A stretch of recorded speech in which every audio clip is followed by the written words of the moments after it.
We go to Jonathan Pryke, blocking directions here. Jonathan Pryke is with us from the United Kingdom, from Jesmond Parish Church in the UK. This is curate. I'm Dominic. Now, you are a curate and a bishop. I am both a curate and a bishop. I think I'm probably in a rather unique situation from that point of view.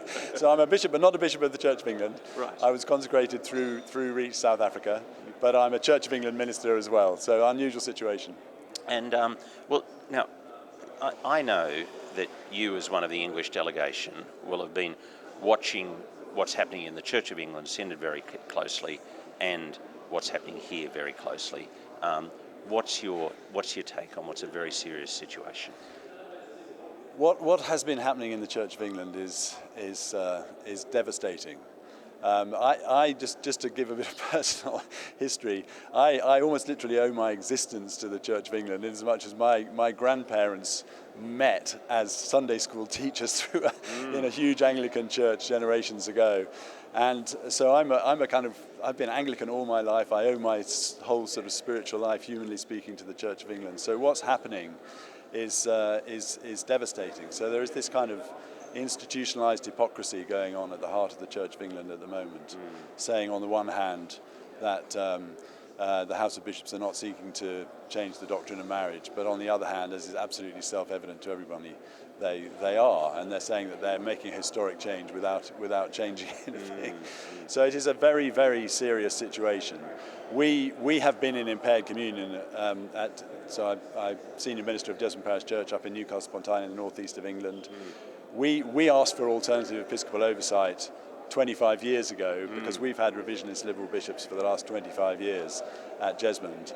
So we've been in serious impaired communion ever since then, and we've had irregular ordinations, and we've planted churches outside the Church of England which have now become AME churches and so on. So we have a kind of foot in both camps from that point of view.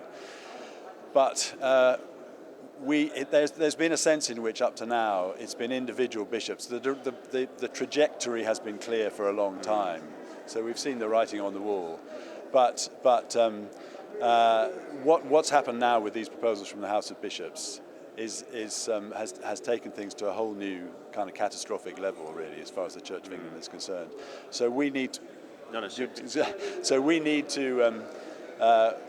We're having to rethink at Jesmond, and indeed right across the Church of England. We're having to rethink how we respond to that, and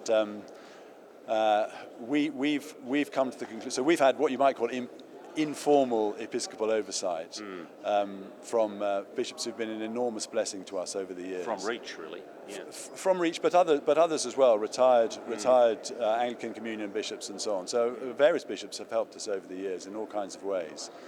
But we have now come to the conclusion that that's not adequate for us any longer. I mean, there are two kinds of alternative episcopal oversight, in a sense. There is the informal sort, but that no longer really solves the problem for us. So we need formal alternative. What change are you pushing for then now? Well, what I mean by formal alternative episcopal oversight is oversight that there are four key areas that's got to involve. So one of those is the power to appoint. That's the single greatest power that the Church of England diocesan. The whole succession issue, which is absolutely critical and which informal oversight does not solve. So we need episcopal oversight that solves that problem. There's the whole question of ordination and licenses and so on, deployment, training, all of that has to be included in alternative episcopal oversight. The third area is authorization for proper authorization for church planting, and then the fourth would be what you might call pastoral episcopal oversight, including confirmation, safeguarding, and so on. So we need the whole package. And the question for us is, so we have formally decided as a church and through our council that we must now find formal alternative episcopal oversight. The question now for us is how and where we're going to find that. So that's the process that we're in the thick of at the moment, is working through what the options are. And I suppose one of my hopes for this conference has been to get more clarity on what the options are for us for that kind of full-blown formal alternative episcopal oversight, and that's what we're hoping to see come out of this conference. And I think there are some signs of that. I mean, it seems to me there are, in the English context, there are basically three main options on the table for that kind of oversight. One is what the Church of England and the Evangelical Council are talking about, which is a negotiated settlement between the Orthodox and the Liberals, broadly speaking. The second option is what Gafcon has already endorsed through the Anglican network in Europe and the Anglican mission in England, which we at Jesmond have got close connections with. The third option is what's been put on the table by the Global South Fellowship of Anglican Churches, so they have said they want to help